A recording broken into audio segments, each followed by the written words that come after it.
before. Ayun guys, meron tayo ditong Dean Vendetta. Alright, rock and roll. No, so ano to, pinagtripan ng may-ari. Gusto niyang gawing mga gold, oh. So binigay niya sa akin yung mga pyesa. Ayan, oh. Ayan yung mga pret niya, oh. Talagang wala na. Tapos may kulang pang isa, no? So ito, in-install ko na rin yung humbucker, pang Les Paul.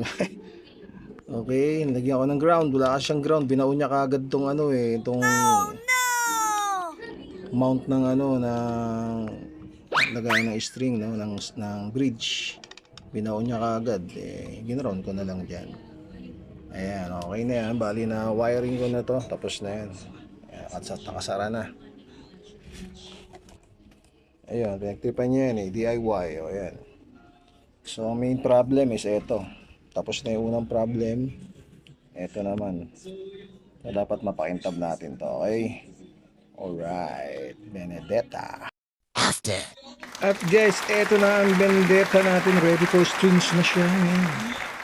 At ayan ang mga pret. Alright. Wow. Nakita niyo yung pret? Ayan ang pret niya ngayon. Pati board. Wow. Ang mga paniwala may-ari nito. Napakakintab. Wow. Ayan. Naka-fret level na yan guys, no? Wala na yung mga dent at kompleto na yung fret. Alright? Wala na yung mga dent niya kung makikita nyo. Ready for string na to. Malalaman na natin ang resulta. Ayan. Kanyang mga fret, oh. Grabe. Yung board, balik siya dati. Ayan na siya.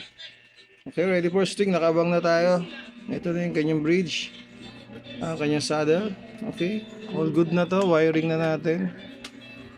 Alright. Murang halaga. Nabalik sa dati. So, dyan tayo magaling guys sa ating. Kasi nagpagba. Mamaya, sound check natin. Okay? Sound check. At ayun, mga guitar in charge. Ito na si Dean. Ayun, no? Vendetta. No? So, nakita niyo improve yung kanyang frets tsaka neck. Puro bilog, puro crystal clear na yung tunog niya ito. At ayun yung mga pinagtagpi-tagpi natin, no? Ayos din. So, sound check. Ang galing ng tunog na ito guys. Ready, oh.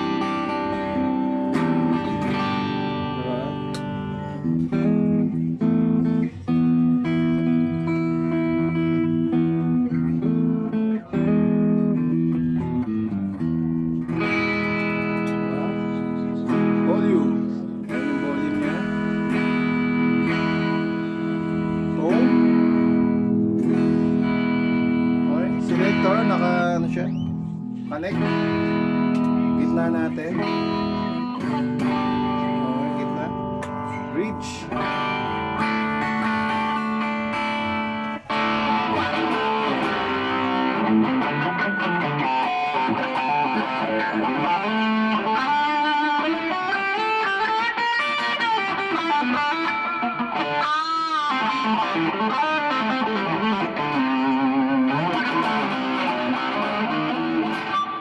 Pwede.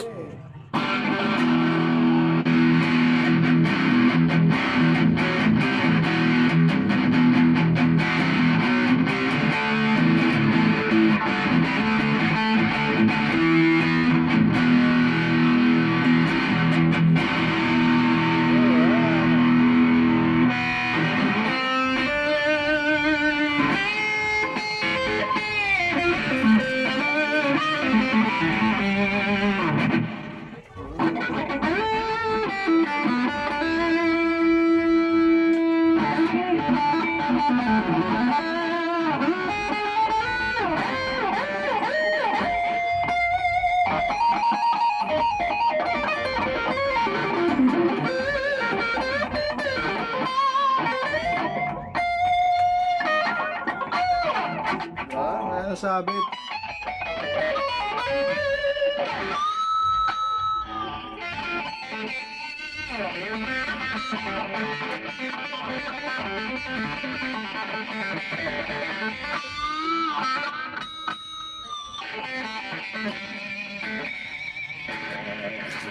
Alright. Yan, sana magpapagawa. Pa-like sa page ko, Good Guitar in Charge. At ito na si Dean. Alright, thank you.